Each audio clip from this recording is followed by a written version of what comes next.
welcome again. This is Robert Schein, Managing Director and Partner of Blanke, Schein Wealth Management. Today is November 15th of 2022. We're almost halfway through November already. I hope you're getting ready for Thanksgiving next week. In the meantime, markets are moving higher, and let's get right to our market insights and observations. Thanks for watching.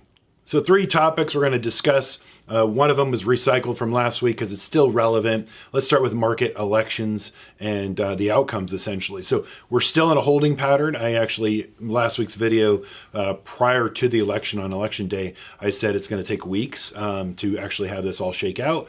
But what I did is I showed, listen, at the end of the day, the election chart right here, we're going to represent it again, shows the most likely outcome of one way or the other with regards to control of Congress. And more importantly, how markets perform when there is gridlock in Washington. Again, we discussed based upon our research that there is a probability that we're going to have gridlock one way or another. In this case, it most likely sets up to C. Obviously, the White House is Democrat. The Senate could be Democrat as well. And then the House could be Republican. Again, time will tell before all the dust settles. But if that's the case, in the chart that you're seeing right now, one of the best performing outcomes in terms of the annualized rate of return with that gridlock in place, historically speaking, if we look at the S&P 500, going back to even 1933, we take out 2001, 2002 because it encapsulates 9/11. So you take out that noise from the data, but even from the markets going back all the way back to 1933, under that setup, again, Democrat White House, Democrat Senate, and then a Republican House, gridlock, essentially. And that's very important because you can't spend anymore. It's power of the purse is in control with one party or the other. And you're looking at an average rate of return on the S&P of 13.6%.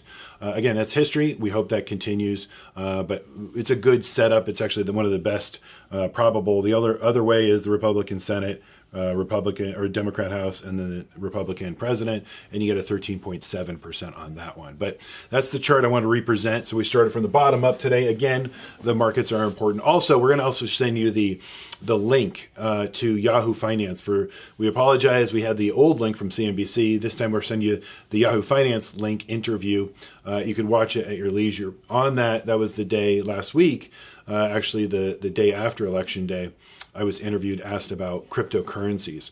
Again, we don't advise on it, we don't invest in it, and I think that's always been a sage advice here for our clients. We're slow and steady, but I want you to watch that link because there's a lot of good, valuable information, not only from me, but from the other hosts as well.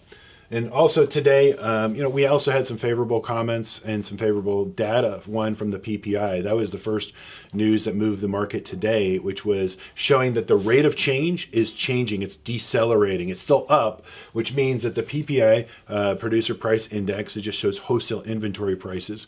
It's another inflationary indicator that we're looking at the Fed's looking at. It was only up 0.2%. For the October read. So that shows that they were expecting about half a basis point on that one, 0.5%, and it wasn't. And so this is a very good, that's why I put the green there. It's positive. Market sees it as positive.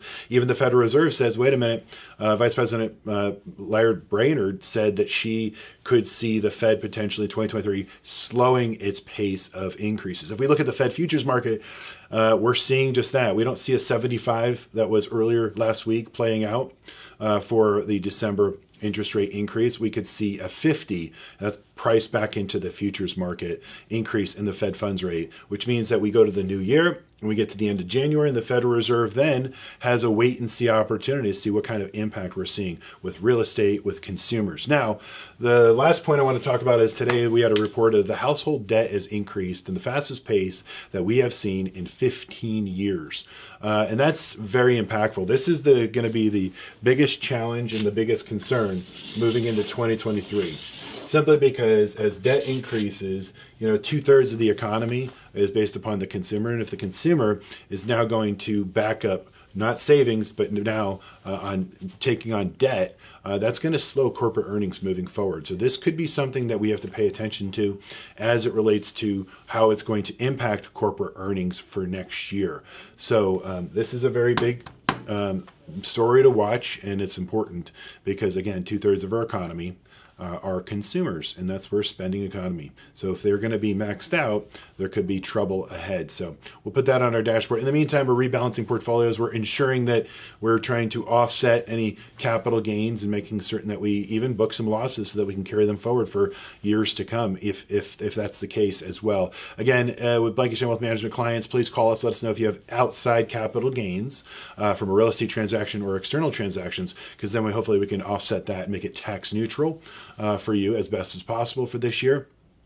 We're also picking up, treasuries. We're still buying 4% treasuries for our clients. So if you have additional bank cash outside, bring it over. We've got a lot of that coming in right now because treasuries are just over 4%. Yields have come down a little bit, but we can still find that for you if you're interested. So that's our update for today. Thank you for watching, and we'll see you again next time.